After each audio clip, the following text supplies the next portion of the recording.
And with that, we're going to get started with our meeting. So thank you everyone for joining us. I'm Dave Myers, the Director of the Berks Alliance, and we appreciate you joining us today for what we think is a very, very significant topic, important for people to learn about.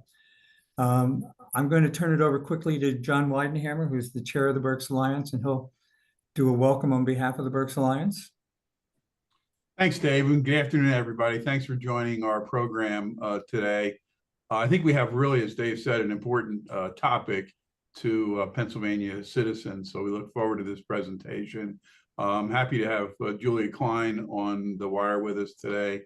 She's going to introduce our primary speaker, David Thornburg. And just a reminder to everybody that the Berks Alliance is a community development organization, and we're really focused on trying to improve the health, wealth, and education attainment of our community.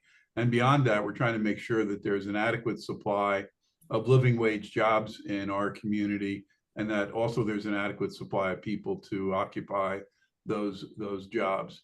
So we believe that through these programs that we do, and this month we're really busy with content, but through these programs that we're addressing some of the critical issues that our community is concerned about. So with that, I'll turn it back to Dave. And again, I thank our presenters.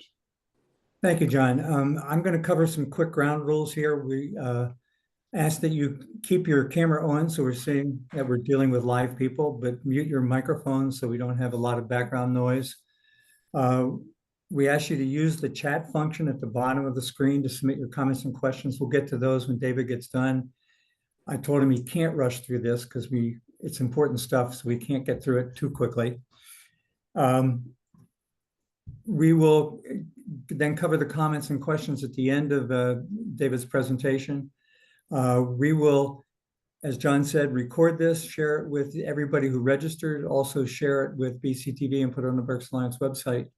And any questions or comments that come up that we don't get to answer, we'll get them to David and have him respond to us and get back to you all with those answers. So with that, it's my honor to turn this over to Julia Klein. Thank you, Dave, and thank you, John. Hello, everybody. I'm delighted to serve on the board of Ballot PA that works to make our elections more inclusive.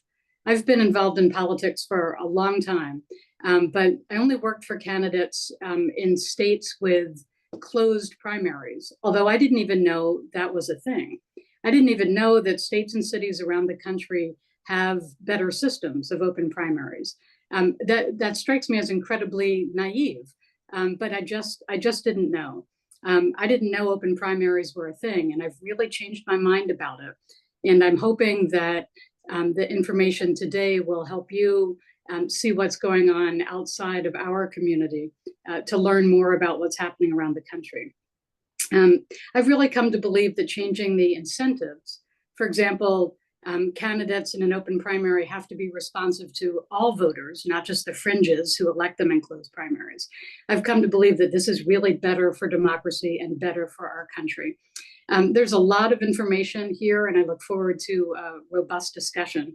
Let me introduce David Thornburg, who is the chairman of Ballot PA and the former CEO of the Committee of 70, and a very experienced political and social entrepreneur who's made all kinds of things happen in the broader region.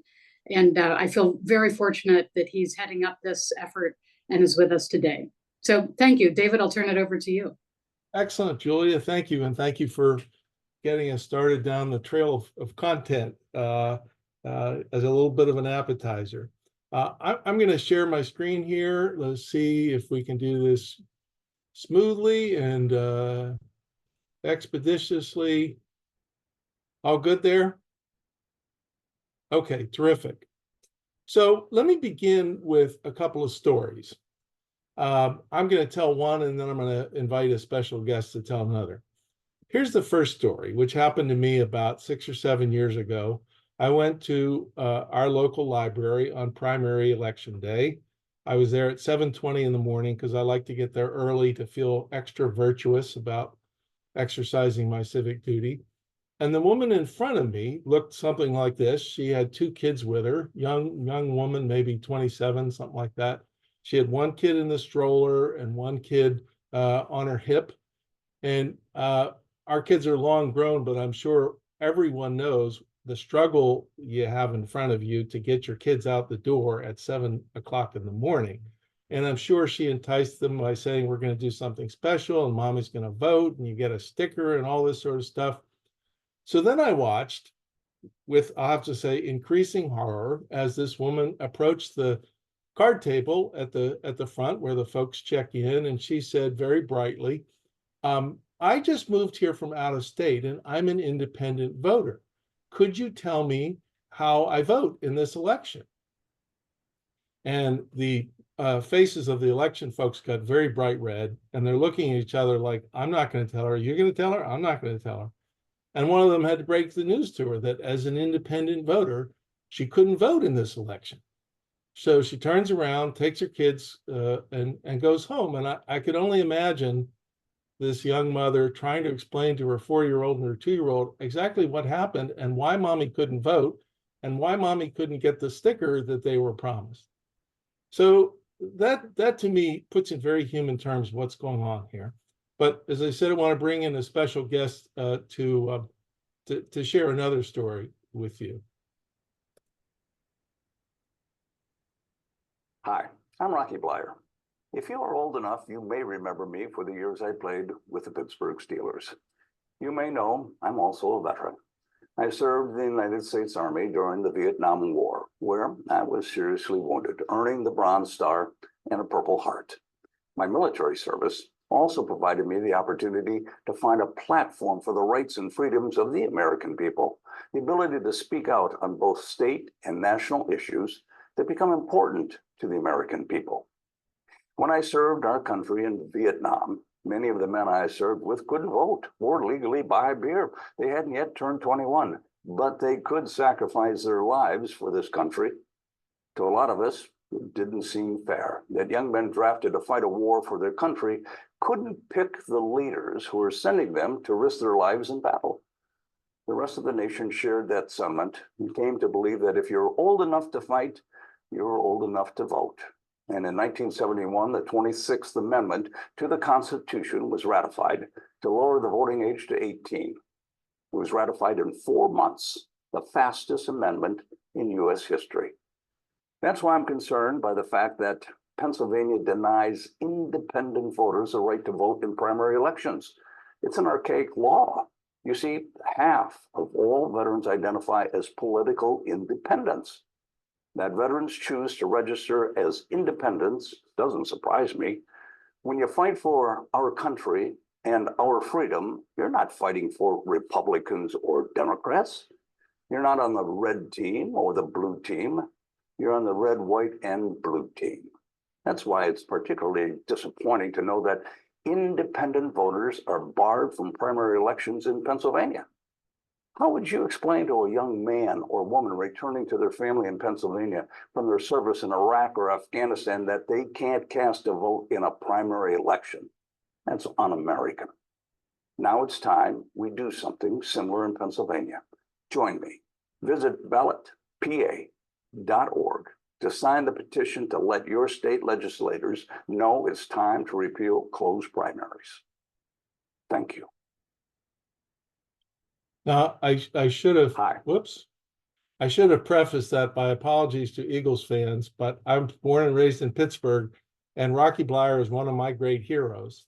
And I'll only say he wears 4 Super Bowl rings, so he must have been doing something right. But the operative question in both of those is, how do you explain this? How do you explain this to that young woman? How do you explain this to a young veteran who returns home to Pennsylvania and you tell them that they can't vote? They can't vote, even though they just put their life on the line in service to this country. So that's sort of some, I think, some compelling backstories for the fact that we're only one of 7 states that completely excludes independent voters from primary elections. And I'm going to walk through the consequences of that and give you some sense of what we can do about it. Julia sort of set this up. You know, if you know anything about the nature of primary elections in Pennsylvania, they actually have generally about half the turnout of general elections. And the people who turn out are more extreme voters on the right and the left. So that's who decides the candidates that then, the two candidates that then go on to the general election. Not surprisingly, again, Julia mentioned this, we're then creating incentives for those folks to go to Harrisburg, go to Washington, go to county government, go wherever, and, become performative politicians, which is essentially like lots of yelling and screaming, flaming each other on social media, raising lots of money in the process, and getting almost nothing done. So it leaves us, those who, us, and I suspect that's everybody on this call, who actually think those folks have an important job to do, leaves us frustrated and exhausted in the process. Other news, there's 1.3 million voters in Pennsylvania in this category. More about them in a second. But, one point that's made is that we all pay for primary elections, about $75 million a year. But curiously, 1.3 million people can't literally vote for the party that they got, that they're paying for. Not surprisingly, I mean, it's just simple math. We by excluding these folks, we lower primary turnout by about 10%. And if we believe that we get better representatives when more people vote for them, we're working at cross purposes. And finally, for those folks who say, what's the big deal? Why don't you get to vote? You get to cast a vote in a general election. What's the big deal about the primary? Well, here's the sad truth. We looked at this going back 20 years, and 80 to 90% of legislative and local elections are now effectively decided in the primary. That's because a lot of places, I live in Philadelphia, and the last time we had a competitive Republican in the race for mayor was over 20 years ago, almost 25 years ago. And there are a lot of places like that now, and that's a whole other, we could talk about redistricting, which we have, but that's the reality. So if you can't vote in the primary, your vote doesn't count, period, hard stop. Solution, let's do what a number of other states do.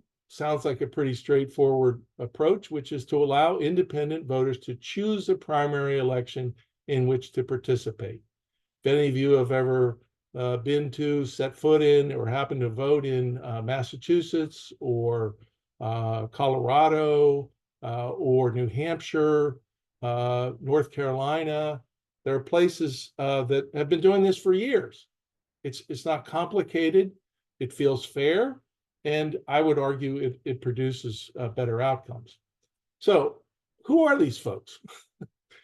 I just re-looked at the research today, and here's something that really jumped out at me. The number becoming independent voters has doubled since 2016. So if you compare the Trump-Biden era, those essentially 8 years, with the 8 years before that, and the 8 years before that, and the 8 years before that, the numbers back then were about 250,000. They're over 500,000 in the last 8 years, 7 years. And we can talk about why, but that's maybe topic for another day. The fact of the matter is, that's the reality. When you drill into the numbers, you see this is driven by young voters. It's, I know, particularly relevant to Berks County and Reading, by Latino voters, Asian American voters, and we talked about veterans, are all much more likely to be independent. And as the map shows, this is geographically concentrated. Berks County is kind of in the midst of the independent voter belt, if you will, that sort of goes southeast and then takes a left turn and goes up towards the northeast. I took a look at the Berks County numbers and freshened them up a little bit. 45,000 voters, about 15% of the total.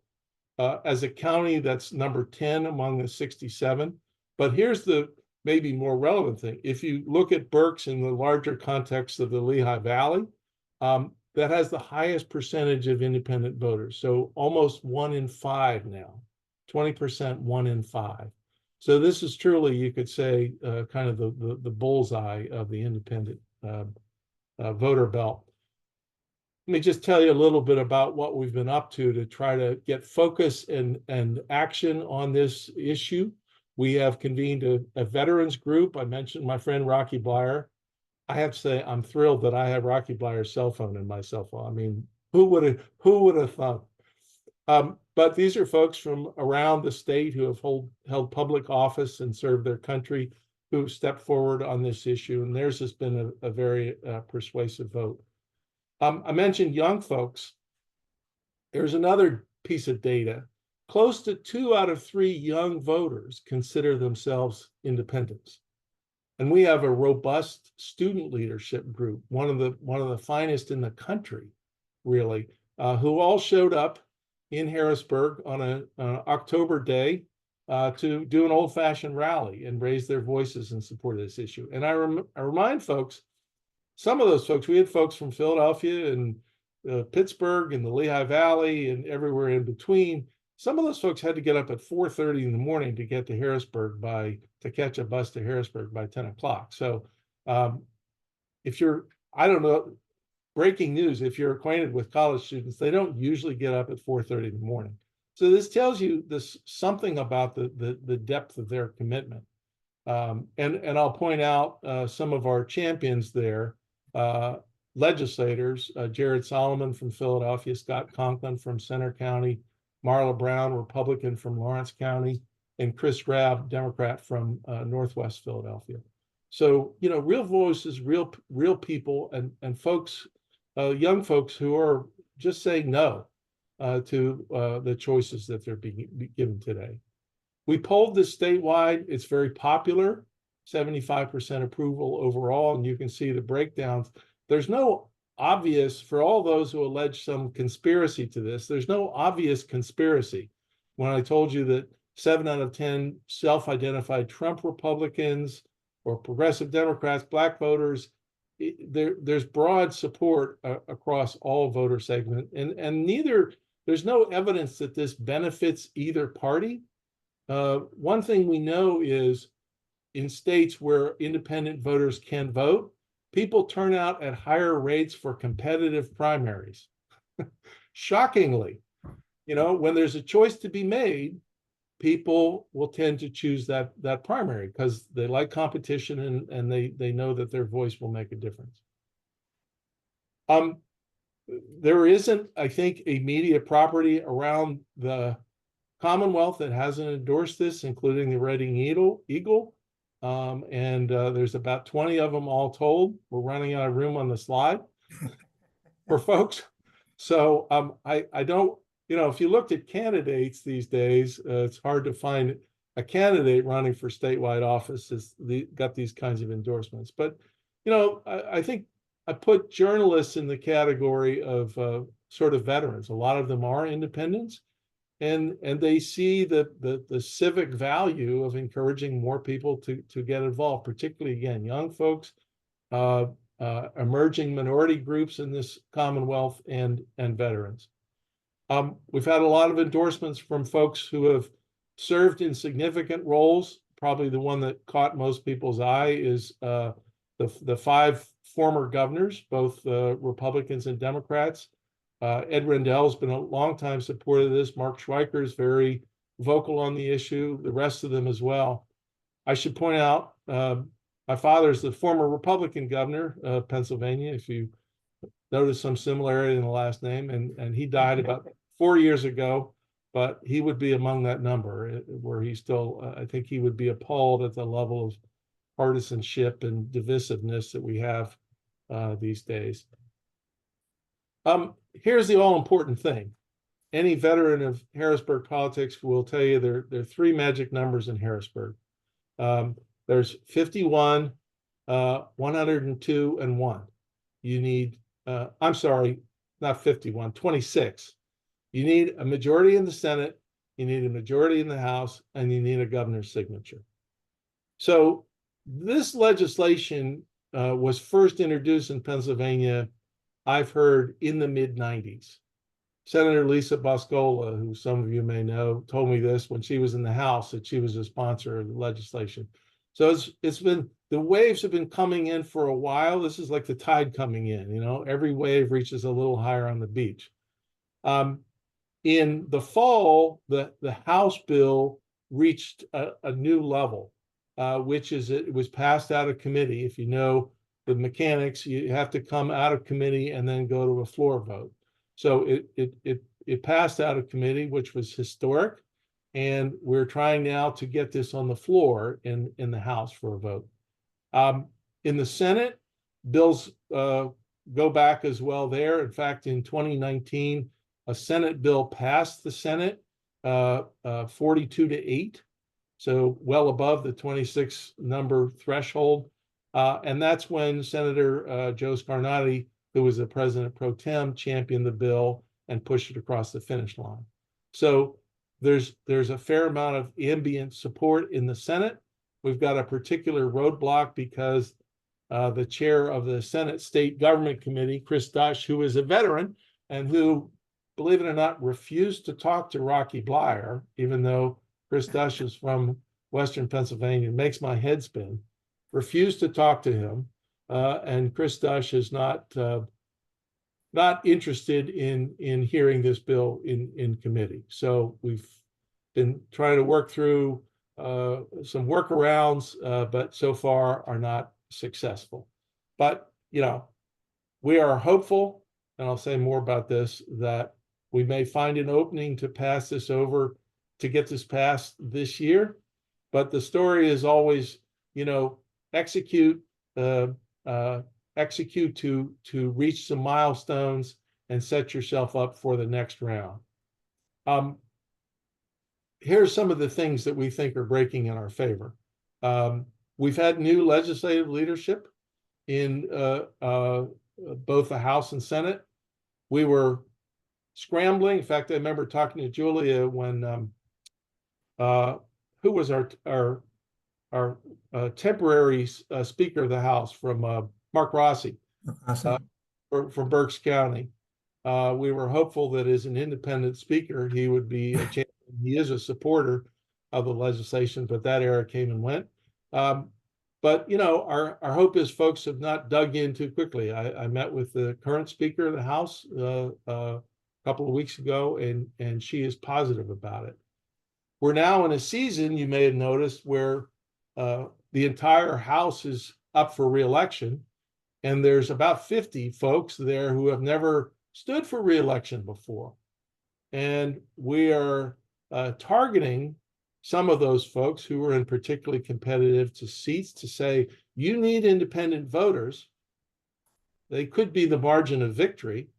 And there's no better way to signal that support than to say to your independent voters, each House district has about 5,000 of them, I support your right to vote in every election, period. And I'll say more about that as well, but that seems to be a message that resonates. It's a closely divided House, so every seat counts, and the majority, we say, may be determined by, again, the vote of independent voters. We have a supportive governor, not only who won independent voters 2-1 in 2022, but when he was in the House, supported legislation. He's told us, and this is Dave will appreciate this. This is a little cagey, but he said, "You get a bill to my desk and I'll sign it." It's getting the bill to his desk. Yes. That's the hard part of that. But better that than to say, you know, in no uncertain terms, no. And then when it comes to the presidential, if you look at the exit polls for the last two presidentials, the winner in Pennsylvania was the one who won the majority of independent voters. In 2016, Donald Trump won independents by 7%. In 2020, Joe Biden won by 8%. So there's a 15-point swing. And these days, you know, our political parties, let's just say, have calcified. The best predictor of who you're going to vote for is who you're registered, which party you're registered in. So for those 15% of voters, a lot of that holds the key to who's going to win the presidency. And we try to repeat that over and over again. And again, if you want them, tell them to their face that you want them to vote in every election. Question is, well, what can you do? This is always the question. I'm going to share with you in a little bit how you can sign up, learn more, and get involved. This comes down to calling, visiting, and writing your state legislators. I will quote Karen Miller, who some of you may know, Yes. former mayor of Reading, who I had a chance to work with at the Pennsylvania Economy League a few years back. And Karen told me once, she obviously ran for office as mayor of Reading. And she said, a lot of times you hear an elected official say, a number of people have told me X or told me Y. And Karen said, that number could be a small number. That could be a single digit number. That number could be 1. Point is, still, the old-fashioned personal approach to state legislators makes a difference. You call, you write, you visit. I will take as a major accomplishment, I introduced the student leadership to the idea of sending handwritten notes to their legislators. So they had to think through things like what's a stamp and how do you address it, and do you have anybody have a pen? But they overcome that boundary, those barriers, and they've actually been pretty good at firing off letters to their local legislators and then setting up a visit and so forth and so on. So, and then in good old fashion, if you like what you see, you bring in a couple other folks to swell the numbers. I'm just going to end with a little color commentary on this. Julie was good enough to be with us. We had an unprimary rally. This was a primary for folks that don't have a primary.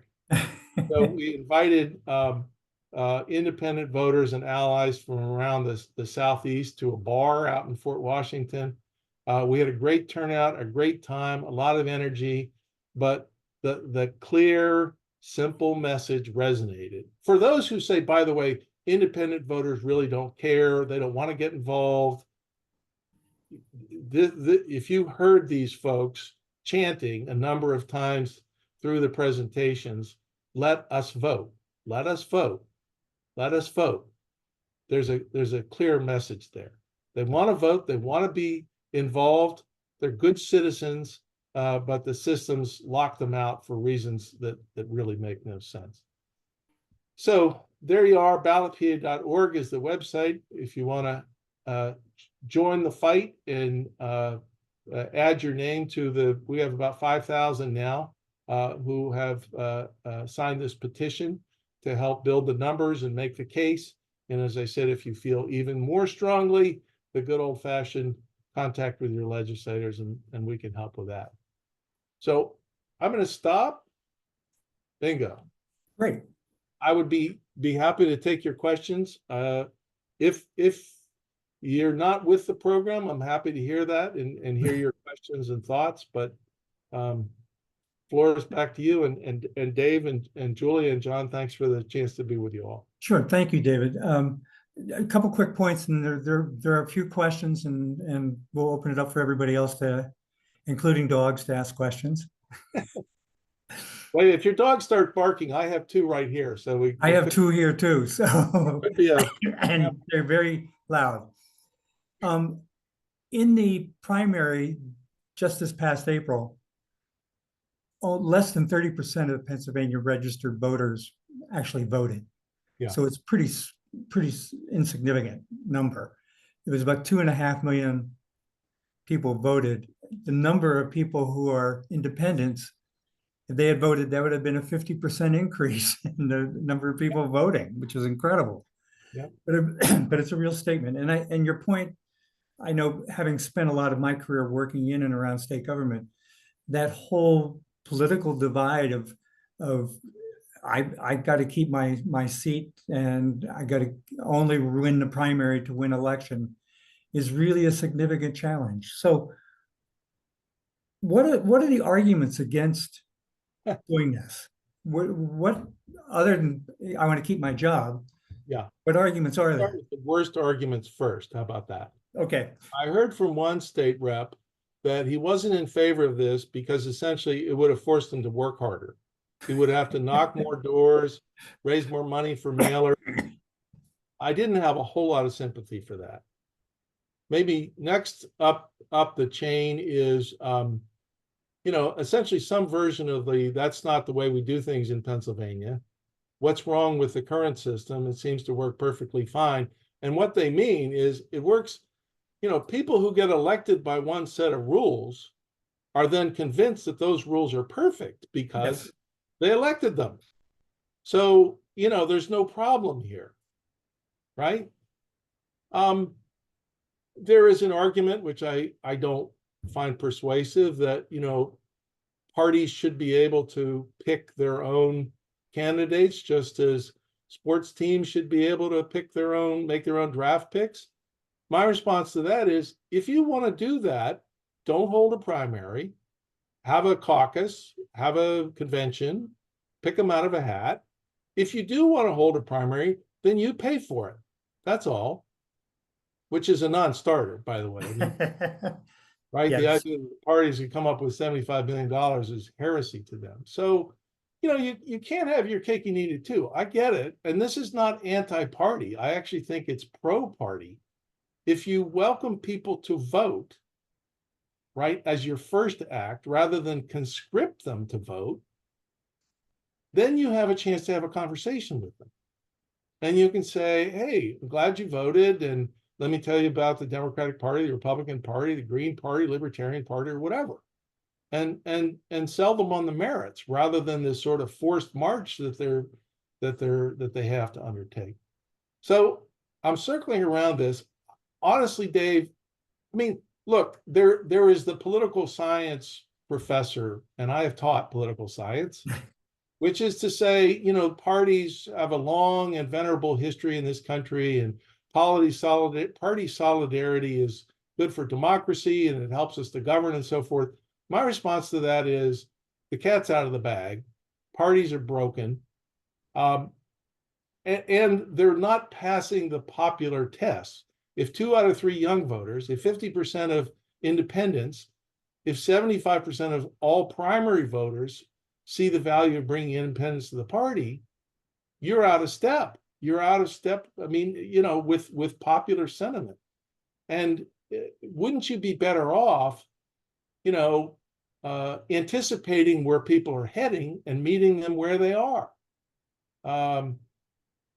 So it's, but look, at the end of the day, for those students of democracy and politics, it's about power.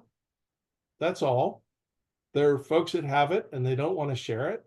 And they're going to need to be convinced. So that's the pursuit we're on.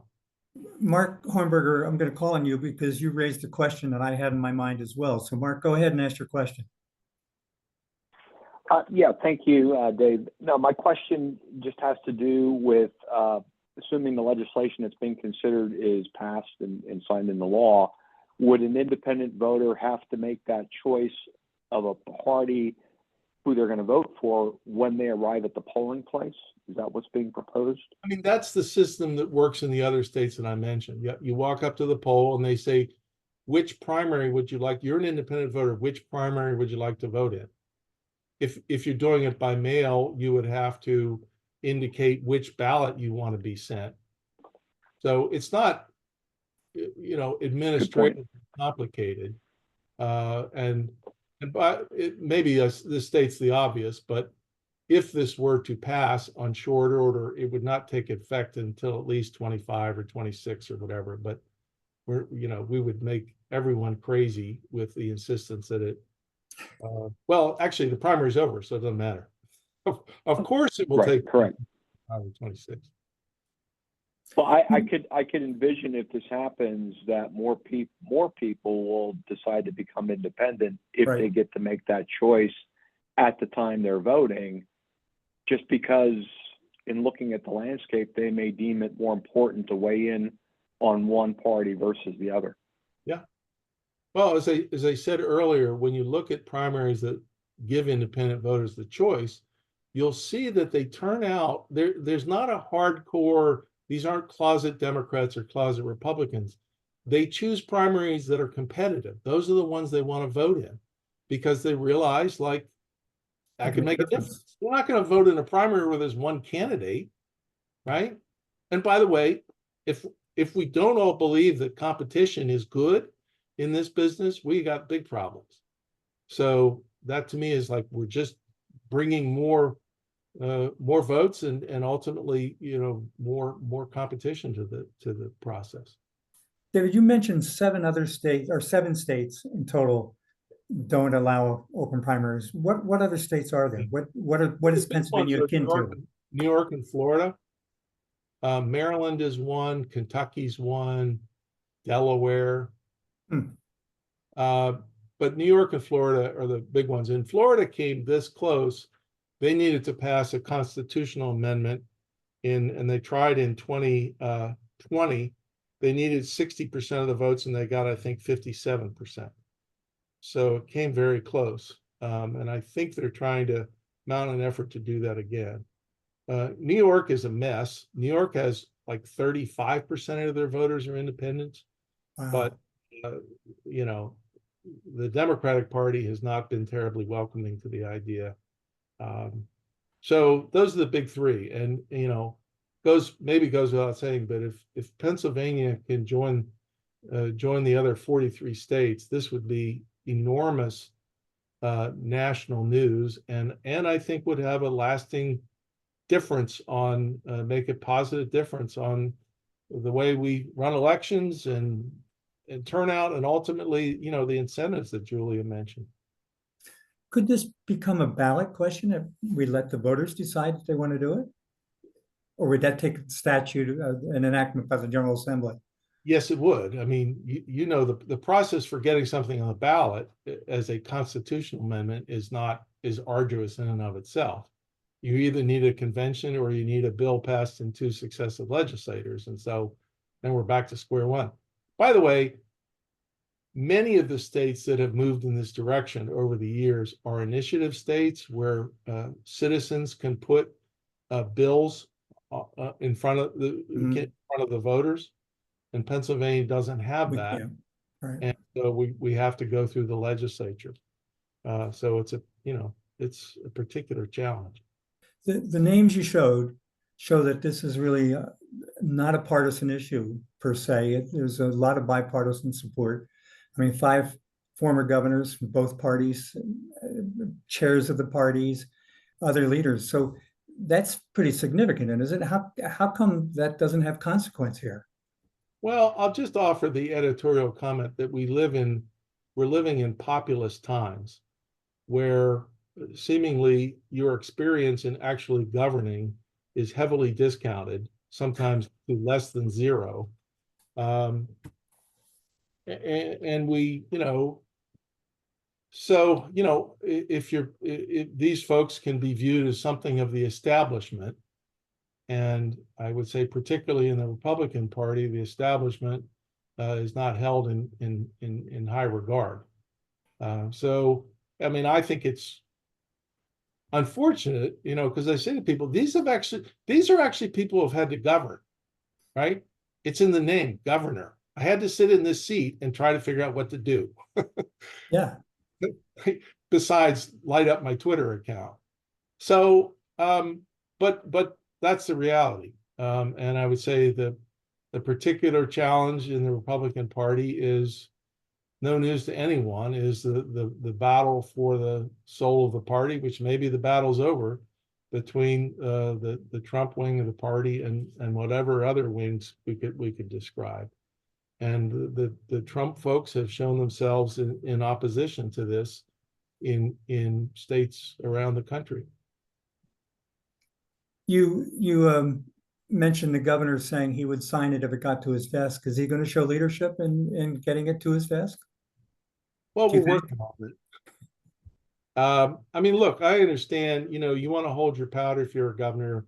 You have a small number of priorities. You want to get them done. We're in the midst of a budget negotiation.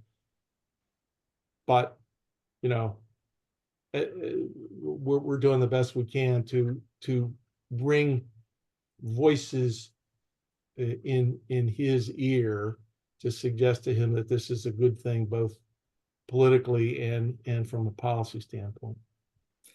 Some of the percentages you showed about who are the independent voters really speak to Berks County pretty loudly. The Yeah. Latino population, I think, is significant. The young voters, significant. Yeah. How do we go, we want to enfranchise them, but how do we get them engaged in this conversation? What could we do? You talked about the event you did Yeah, with young independent voters. yeah. Well, I mean, multiples of what we're doing here today is educating folks. And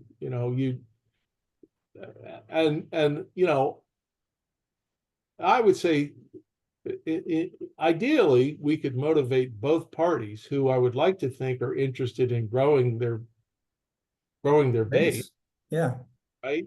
And say, these are voters are up for grabs.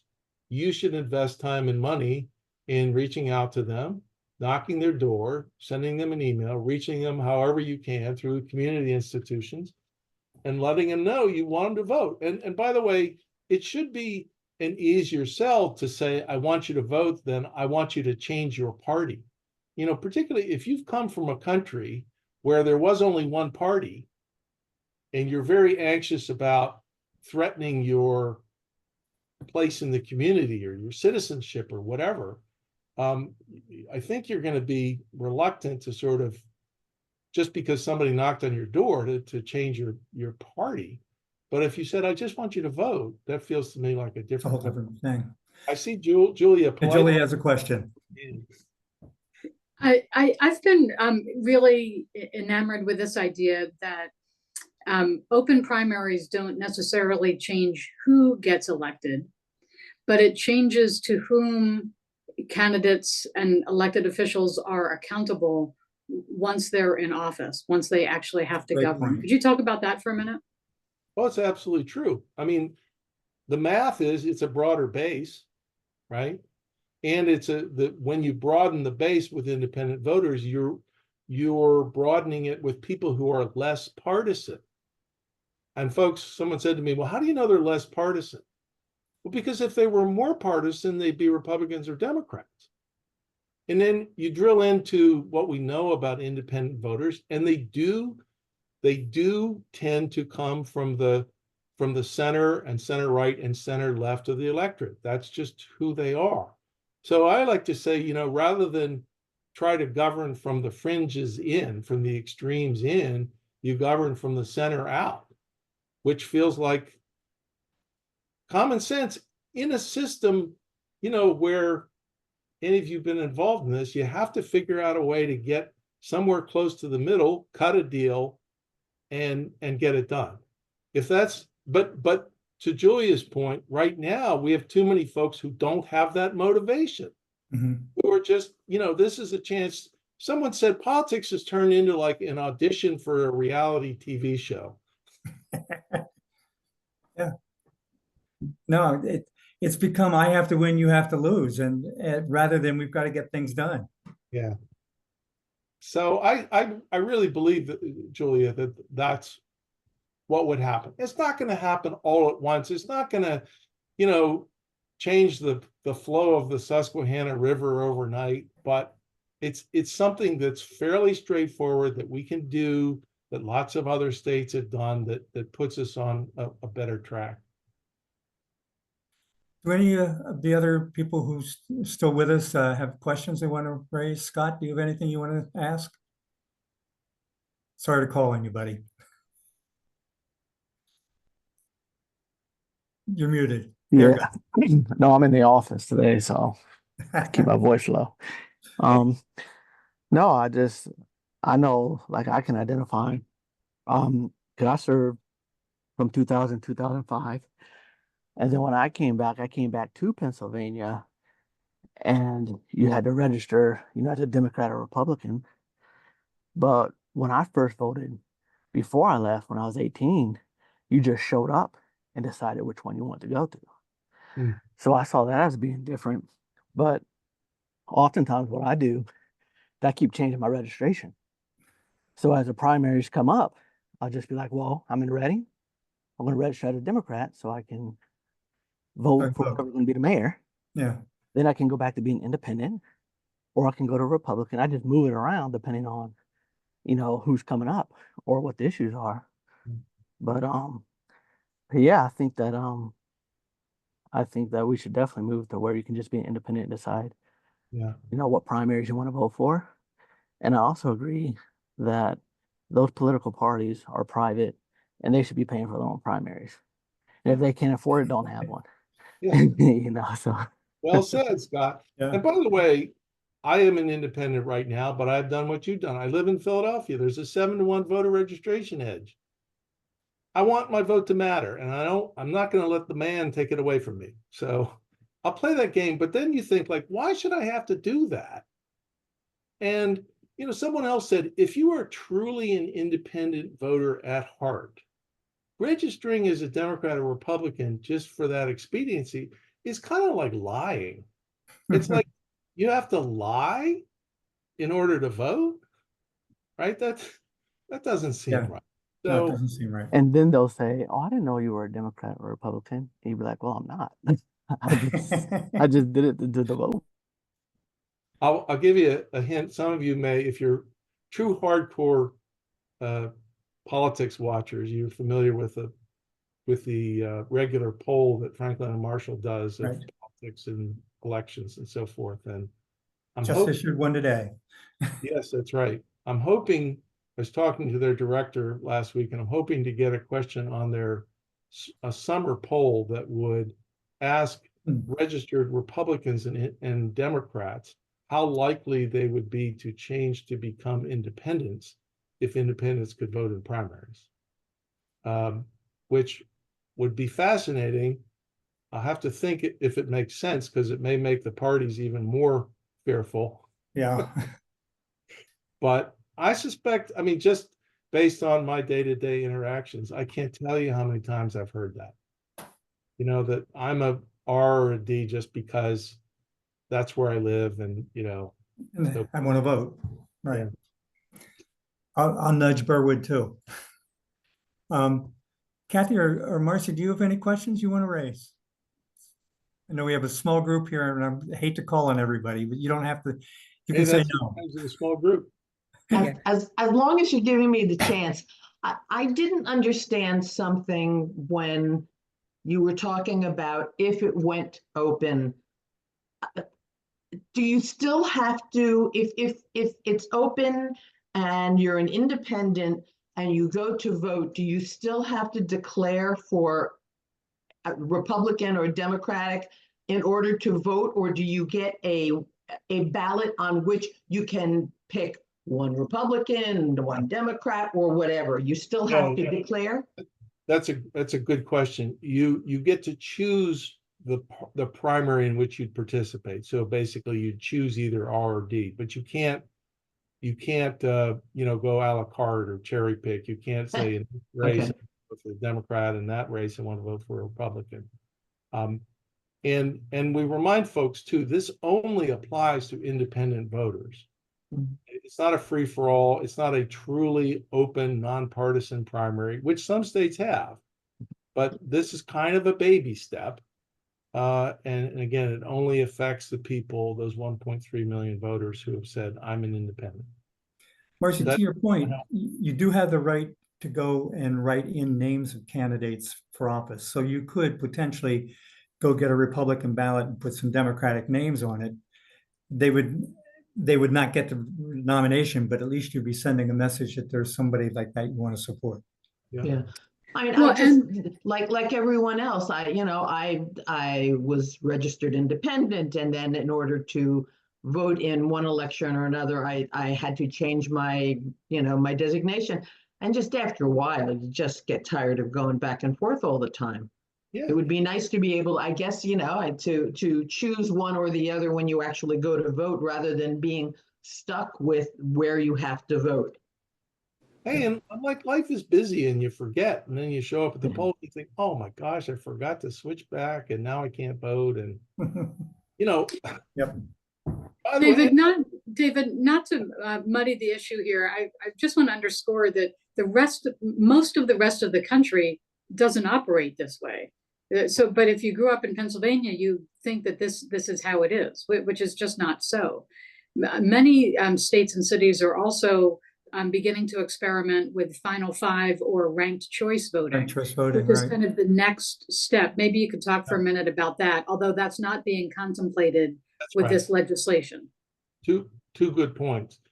As I said, this is kind of a baby step. This is a Pennsylvania baby step. But there's a lot of interest around the country in changing the way in which primaries in particular are held. You may have followed Alaska, which got a lot of attention for Alaska, which is their primaries now are nonpartisan affairs. They nominate 4 candidates to go on to the general election. And then the 4 candidates, the voters can rank their choices among those. And then in a series of rounds, the candidate is elected who has at least 50% of all their votes. Which, by the way, Julia, was talking to your friends at United America recently, that there's an amendment in Alaska that will go on to the voters in the fall to repeal that, to repeal the open primary process. So, you got to keep winning. You know, It's never over. never over. But yeah, that to me is, well, I'll just say this: if you followed anything about ranked choice voting, the principal value to me is that you have to get at least 50% of the vote.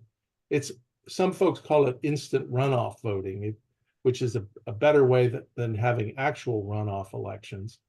And we're getting used to primary elections where you have, as Dave pointed out, 30% turnout. And then if you have 4 or 5 candidates and someone wins with 23% of the vote, so you have 23% of 30% of the electorate. So you have a very small number of people electing folks. Leaders. It's not what we intended. So I think, I've said to folks, let's get this done. And then, take stock. And if we want to move further than that, if there's more interest in some of the things that Julia talked about, like, let's go for it. But yeah, we're careful not to muddy the waters with what we're doing right now. Kathy, you have a question? I don't have a question. comment. I'm simply here because I wanted to learn more about this, and thank you for the opportunity. And I'll just add that I'm a lifelong Democrat, and David, I'm a huge admirer of your family and the public service that they performed and the difference that they made in Pennsylvania. So thank you. Thanks so much. Well, my dad was my great hero. So It was a Same different time here. in governing. It was Yeah. a very different time in governing. Mm. So David, what do we do? What can we do to help? Well, it's the basics, Dave. It's, sign the petition, reach out to other folks, other friends, tell them about Ballot PA, raise your voice. I believe that the casual, if you know a legislator or even a county commissioner or somebody local, just bring, and you see them in the grocery store, just bring up the issue and say, where are you on this? And they're likely to say, gee, I don't know. Nobody's asked me about it. I've never thought about it. And you say, well, I just went to this presentation. It feels compelling. And, if it feels significant enough, send them our way and we'll talk them up. Again, to my mind,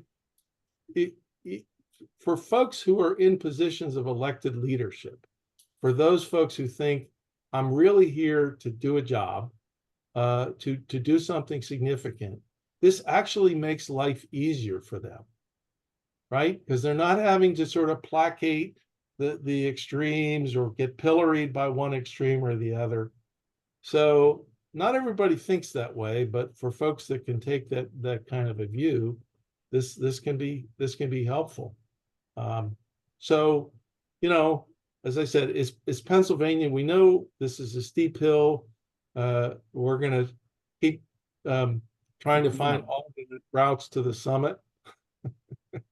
And so stay tuned, but I encourage you to get involved, to join us, and we'll keep you posted and let you know when you can help.